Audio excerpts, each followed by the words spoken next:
The only secure seeds at the moment in the NFC, actually in the NFL, Tampa Bay has the 4 seed locked up and the Giants have the 6 locked up. Everything else is up for grabs.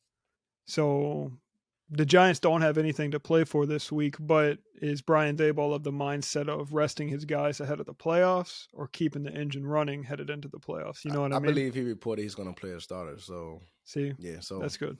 I mean, I like it. I like it. I favor momentum, especially for a team like that. That's like you already a 6 seed. You got to fight for everything now. I think it's important. I think for a lot of teams to have a mindset like the playoffs start now. Mm-hmm.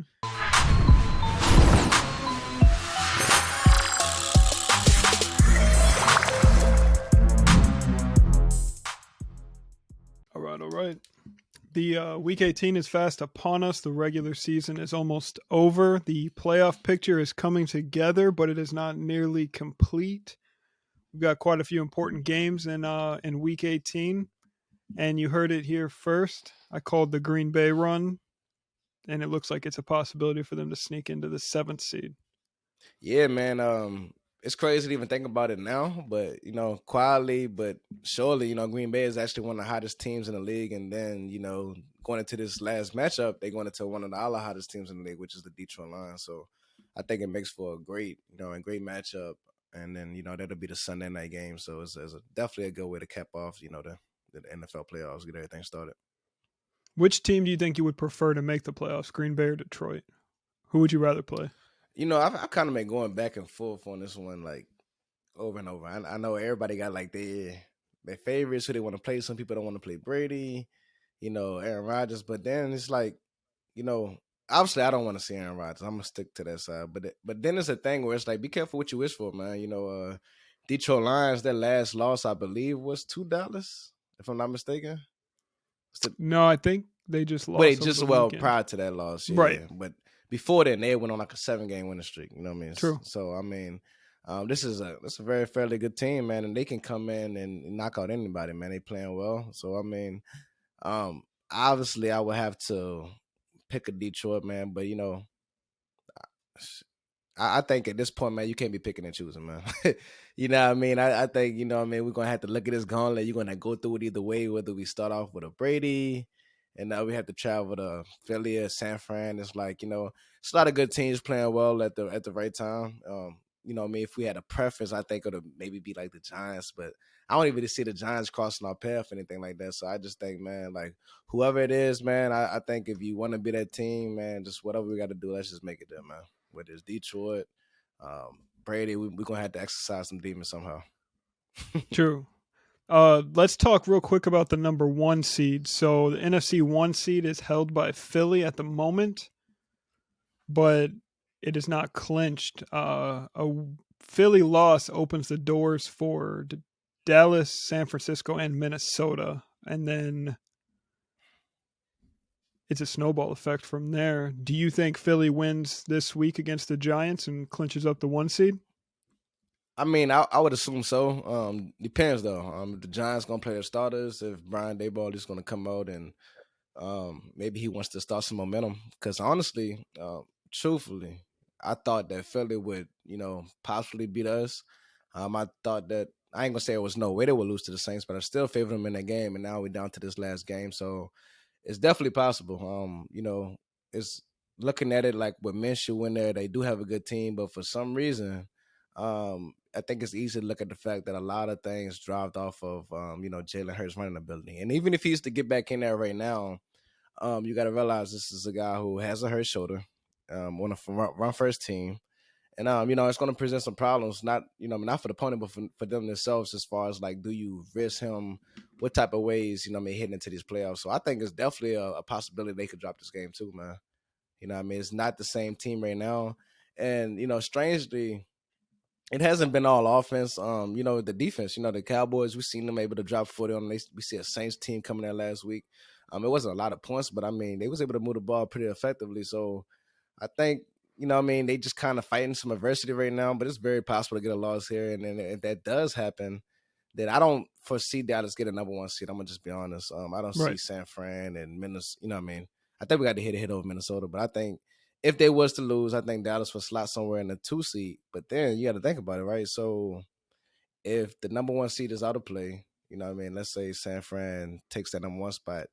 Do you feel comfortable with falling into a 2 slot knowing that Aaron Rodgers may be waiting for you? So would you prefer a home game against Aaron Rodgers, or you want to go against the road against Tom Brady? That's why it's tough trying to, pick and choose. Like, it's like either way, it just seems like, we might be just fine where we are, man. I think I prefer to play the Buccaneers than the Green Bay Packers, to be honest. I can't lie. I'll take the home field advantage. Yeah. For 2 or 3 games, as long as we can keep winning. And I want that game back bad against Green Bay. For sure, That's not a game I think we should have lost. And I don't think there's a chance we lose that game at home in the playoffs. There's a reason I say that, though. Like, I truly feel like Green Bay is the better team, right? They are. Yes, home field advantage outside of that. But I feel like Green Bay is actually playing well right now. Tampa Bay, I just feel like on the other side of it, like I feel like they're still a bad football team. And then the last 2 weeks, they've played other bad football teams, and they've just been able to make it out by the skin of their teeth. So, I mean, that's just my line of thinking. I feel like we come out there, and I feel like we can beat the Tampa Bay Buccaneers team. We just have to, put everything to the side and play ball, man. But like I said, we can't be scared of nobody. So if you think about the number 1 seed, I do think the Giants are going to play their starters. For how long, we don't know. We'll see that play out. 2 seed, let's see who we're still in. We still got Minnesota, San Fran in it for the 2 seed. So I think, pretty much this thing is moving all around, man. The potential matchups is all on the table, to be honest. The only secure seeds at the moment in the NFC, actually in the NFL, Tampa Bay has the 4 seed locked up and the Giants have the 6 locked up. Everything else is up for grabs. So the Giants don't have anything to play for this week, but is Brian Daboll of the mindset of resting his guys ahead of the playoffs or keeping the engine running headed into the playoffs? You know what I mean? I believe he reported he's going to play a starter. So see, yeah, so that's good. I mean, I like it. I favor momentum, especially for a team like that. That's like you already a 6 seed. You got to fight for everything now. I think it's important. I think for a lot of teams to have a mindset like the playoffs start now. Mm-hmm. Like for a lot of teams, week 18 is the playoffs. So long as they feel like that, hey, what better matchup is to test yourself against? Let's say if it was your potential number 1 seed and you going against Philly, maybe they want to see how they match up before they go in these playoffs and they beat them. How much of a momentum swing would it be for a team like that? Knowing I'm going into the playoffs and this is your best team, or so-called based off of seeding, and we just beat them or dismantle them. You know what I mean? So they might be looking at it from that aspect. I do want to point out and put it together, I guess. Philly is banged up bad. Like, we're banged up, but Philly's banged up bad. Yeah. And literally at the worst time, at the worst positions. They lose Gardner Johnson, what was that, like a month ago at safety. Right. Lane Johnson's out, but I think he's going to play with a bum knee and avoid the surgery till after the year. Nah, it's not a knee, it's a abdomen injury. So is it? Yeah, and I mean he needs surgery, so he's holding it off right now. So I mean it's not nothing that's healed. It's something that he's gonna have to play through. So I mean he won't be 100% Lane Johnson, but I'm pretty sure, let's say 75-80% Lane Johnson is still better than a lot of right tackles in this league. But true, they're very banged up at the moment, man. So we had to see how it all works out. How they bring it together. And we always talk about these tough fights and these tough losses. Well, we seen that San Fran in that Las Vegas game, and Las Vegas, they was able to hang up a lot of points. Jared Stidham, he didn't look half bad. He threw 3 touchdowns against San Fran. Right. Was that the Vegas just kind of just rallying around the fact, hey, we got a new quarterback, or getting some momentum, or what was it? You know what I mean? But I think that kind of glares a shining light on what we talked about, where it's like all these teams are fighting at this time of the year, man. It's tough games all around. We seen the Chiefs battling out with the Denver Broncos this week. So, right. It's getting down to the end, man. How do you feel about real quick? No, go ahead. Real quick on Jarrett Stidham. So I believe he was like a 5-star guy. He's actually from out my way back home in high school. Good player, and went to Auburn, but kind of got stuck in that backup role. He is a good quarterback and possibly could start one day, but right now he's just viewed as a backup, I think, really due to injuries through his career. Yeah. But he's not, I wouldn't say he's like a top 32 quarterback, but I mean, I would put him like top 50 in the NFL. Yeah. I Like mean, and he's up I there. mean, this Josh McDaniels guy. I think Right. they favored him over there in New England. He was able to bring him with him, so I mean, he knows the offense. He knows Right. Josh very well. So yeah, it could be a chance that he just comes in and he knows this thing just it's a lot more comfortable than Derek Carr at this point. You know what I mean? And Right. like he didn't look half bad. He came out. He was very aggressive. So I mean, early signs look encouraging for real. What were you about to ask me a second ago? No, I was just saying, man. So what do you think about this Jacksonville and Tennessee game? Obviously we got a glimpse of just the switch side. Obviously, we was on the NFC side. We're gonna come over to the AFC. We've seen Joshua Dobbs. It's now been declared that he will be the starter hitting in Jacksonville. How do you feel about that matchup? Heading to this last week. I think, to be honest, Dobbs is not that good, and Trevor Lawrence is very good. And but they do have Vrabel, man, and Vrabel's a phenomenal coach. And Tennessee got Derrick Henry too. Don't forget that. They do. That is true. But I think the difference there is the strength of the Jacksonville is throwing the ball offensively, and the weakness in Tennessee is defending the pass. So Absolutely. I wouldn't be surprised if Trevor comes out and lights him up, and then at the same time you can run the ball on Jacksonville. So Okay. And the schedule is released, so we actually have that game on Saturday at 8:15 p.m. on Saturday. So a nice, nice prime time game. I think that'd be good, man. nice. Yeah, that's terrific. Staying on the AFC side of things, obviously the Buffalo Cincinnati thing shakes everything up, so we'll have to wait and see how that plays out. But there is no seed secured in the AFC at the moment. That'll all start coming in, obviously, week 18. Yeah, man. Cincinnati, Like what? Buffalo, Kansas City all have a shot at the one seed still. At the moment, Cincinnati needs a lot of help, but it does seem likely that Kansas City will take the one seed. Baltimore and the Chargers are both 10-6 with the possibility of swapping seeds. So those two are pretty much locked in at the 5 and 6 seed, unless Baltimore can win the division. Still, like it's a lot. It's a mess in the AFC Yeah, right now. it's all over the place, man. But I mean, Baltimore, they just on a free fall, man. Until they get a Lamar Jackson back, I just think it is what it is, man. And like you say, this last game, whether it gets rescheduled or how would that work out? Obviously the Cincinnati and Buffalo, kind of hangs a cloud over everything. But yeah, prayers out to Hamlin, man. I mean, it's definitely tough to see, man.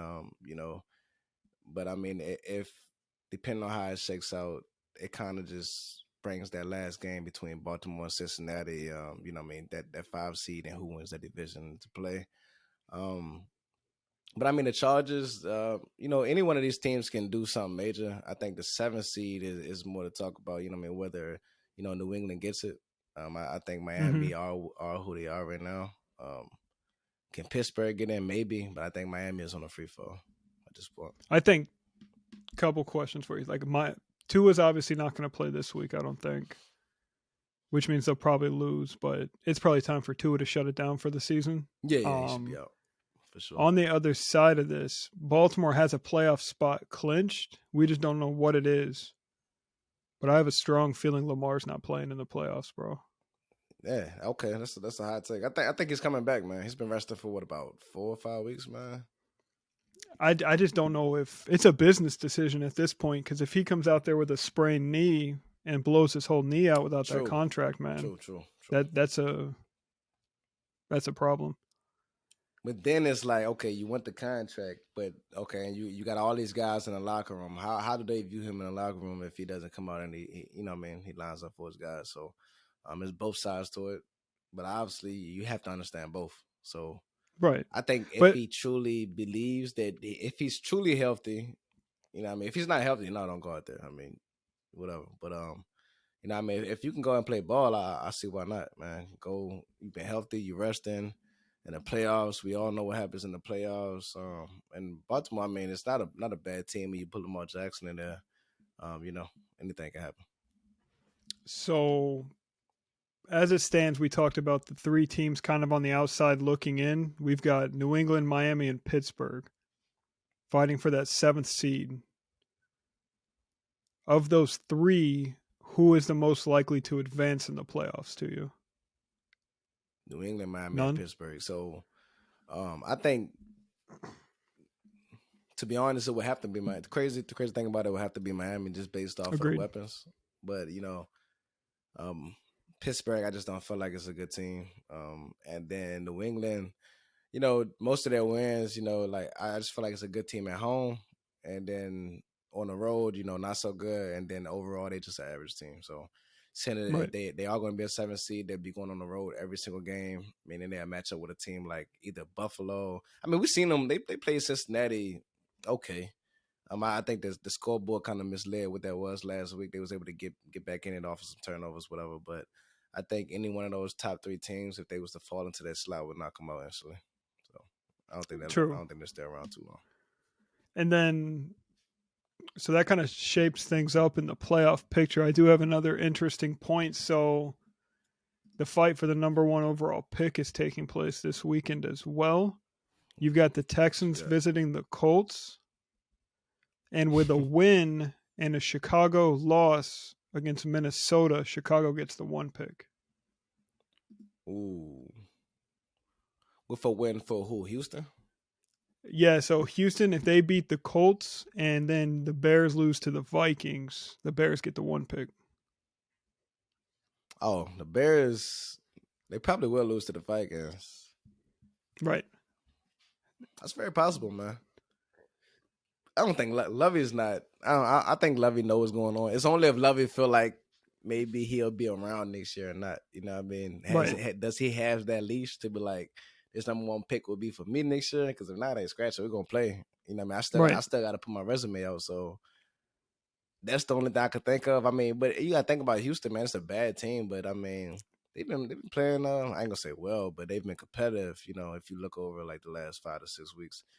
But the coach, I mean, coming off of that loss, and they've blown so many leads. It's a decent team that just can't get it together, man. So I wouldn't be surprised either way, man. Chicago definitely might get that number 1 pick, man. Stranger things has happened, man. That is true. Let me ask you this too before we wrap things up. So, looking at Houston, the first 6 weeks of the season, and then the last 6 weeks now, would you say that they have improved under Lovie Smith?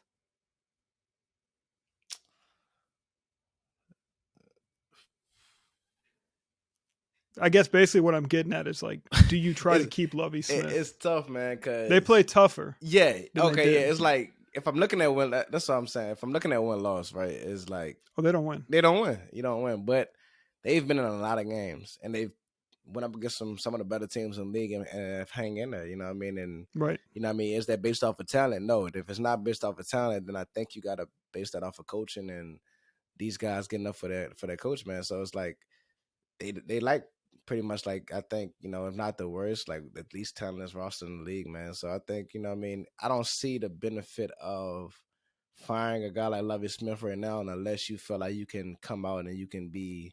Well, I ain't gonna say competitive because they're competitive right now, but actually like make some movement next year and actually win some games. Because if not, I mean, keep building this culture, keep them around. You know what I mean? Draft some more players, keep building this team, keep building the culture, and I think what I mean, that'll be fine right now. So I think he should stick around for a couple years. I agree, but that'll wrap things up ahead of Week 18. You got any final words? Nah, man, I would just say let's go, man. I'm very excited to see this Detroit and Green Bay matchup. So I think that's what we all be waiting to see. You know what I mean? Everything is up for battle right now. A lot of matches to be played out. Obviously, the thoughts on all our heads and all our prayers out to Hamlin right now. Hopefully, we'll get some more clarity that soon. Prayers out. And yeah, crazy week, man. Appreciate y'all. Stay tuned.